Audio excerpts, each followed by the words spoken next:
Anyway, so basically,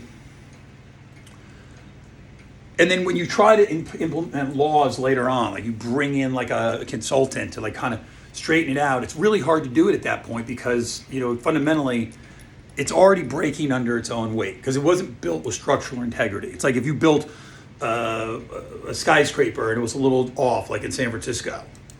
By the time you got to the 80th floor, you got a problem, right?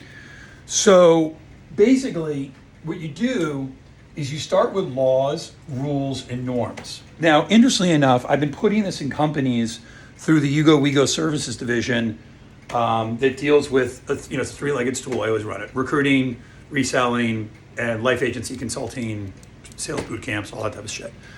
But basically, I built it as a B2B.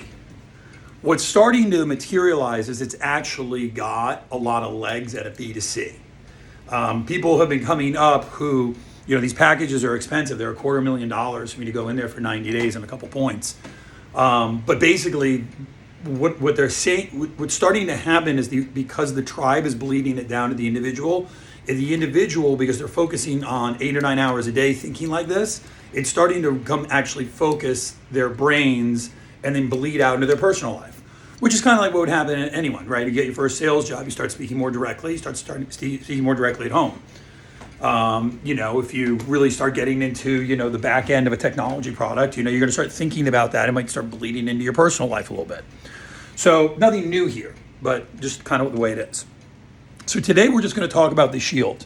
The diamonds, it's so basically the shield is the laws.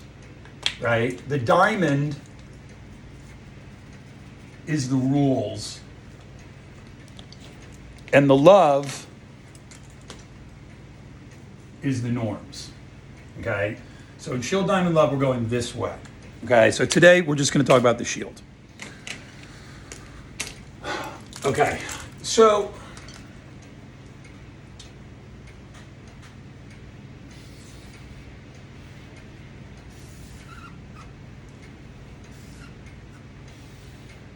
think of it like a baseball diamond. I'm not a huge fan of baseball. As a lacrosse player, it's just not what we did. We're kind of fake athletes. But the premise is the same. We're going to start at home base. Okay? So home base is what we refer to as the three pillars. And what we're looking at here is at a very basic level. Like when I go in to help companies and I figure out what's going on pretty quickly, I don't have to look at their business plan. I don't have to look at anything. I'm working the who.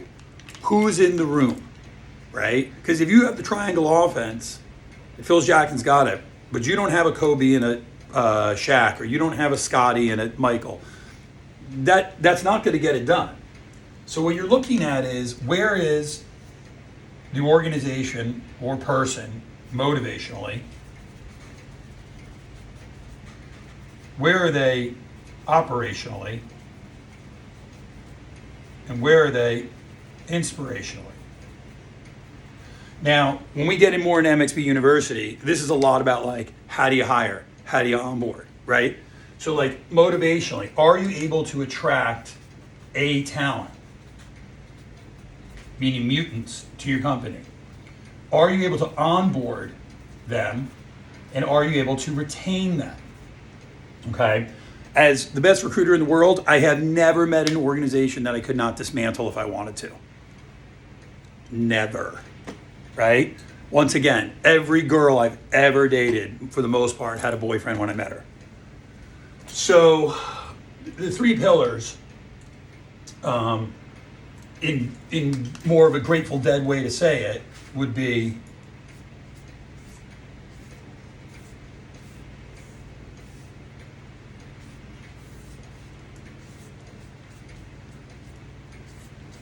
who's on your bus?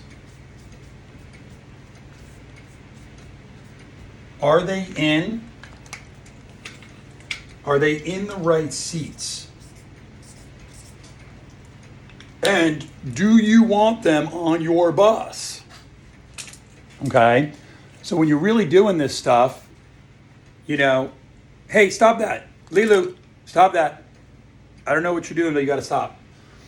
So basically,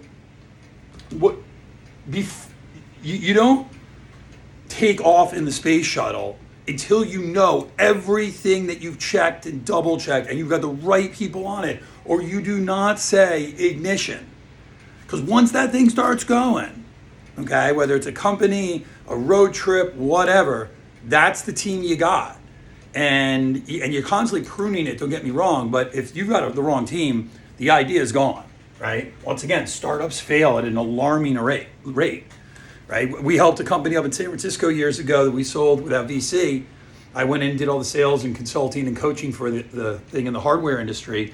And right across the street was another KitchenAid type of hardware product. And they burned through like $100 million.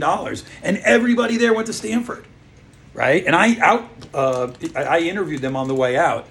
And what a problem.